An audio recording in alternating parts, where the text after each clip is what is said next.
Hello. Uncle আসসালামু আলাইকুম। কে? সাকিব সাকিব কোন সাকিব? ওই আয়নাল বড় বাড়ি থেকে দিয়ে আপনার বন্ধু বাসুনের ছেলে ও ও আচ্ছা, সাকিব সাকিব। কি অবস্থা বাবা, কেমন আছো? আঙ্কেল একটু একটা কাম করেন না, আমার বাসায় একটু যাইতে পারবেন? একটু আমার আব্বু আম্মুকে একটু বুঝে বলতে পারবেন? কি সমস্যা? আমি আঙ্কেল একটা অন্যায় করে ফেলছি যে আমার থেকে কিছু টাকা দরকার। আমি ওই দিকে আপনার দেনবাজার মোড়ে যেটা ব্যাংক আছে সেটা আমরা ডাকাতি করে ফেলছি। তো কি? আমরা 7-8 জন মিলে ডাকাতি করছি। তো এগুলো কোনো কথা? তোমার ফ্যামিলিতে সোসারটা আছে কেউ? এগুলো একটা কাজ করলা তুমি, এগুলো কিন্তু উচিত না, উচিত না। চুরি চামারি ডাকাতি ডাকাতি একটুখানি ছেলে ডাকাতি করে ফেলছো, কত বড় সাহস! আঙ্কেল একটু বাসায় বলে দিয়েন, একটু বুঝে বলিয়েন আঙ্কেল। আমি সেভ আসিনি, আচ্ছা, সমস্যা নাই। সিম টিম ভাঙি ফেলবো। কারণ এই আর কি, মানে আমার তো কোনো ভয় নাই আঙ্কেল, আমার কিছু হবে না। আমার পুলিশ আমার কিছু করতে পারবে না, আমার ফ্যামিলি করতে পারবে না। পুলিশ তো ধরেন বাজ যাবেন তো আপনি, পুলিশ করবে তো আপনাকে।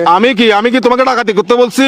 না আঙ্কেল, আমি সিম মোবাইল ভাঙি ফেলবো। তো আমার লাস্ট কল আপনি না, এই জন্য আঙ্কেল। কি লাস্ট কল আপনি তো, এই জন্য পুলিশ। অসুদানির বুয়া, অসুদানির বার আর মানুষটা না বলে দিনা লাস্ট কল দিবেন হাঙ্কির বাটিয়া হতো না। অসুদানির বুয়া, সুদানির বা তোর বাপ এক মাদার সত্য, এক মাদার সুদালা মাগির বুয়া, সুদানির বা তোর আর ধরিলে যাবে পুলিশ। আরে বেস্ট অফ লাক। আলার বলা সুদানির ভাই তিরি রাখ, আলার বলা তুই দান করি বলা মাদার চোদ।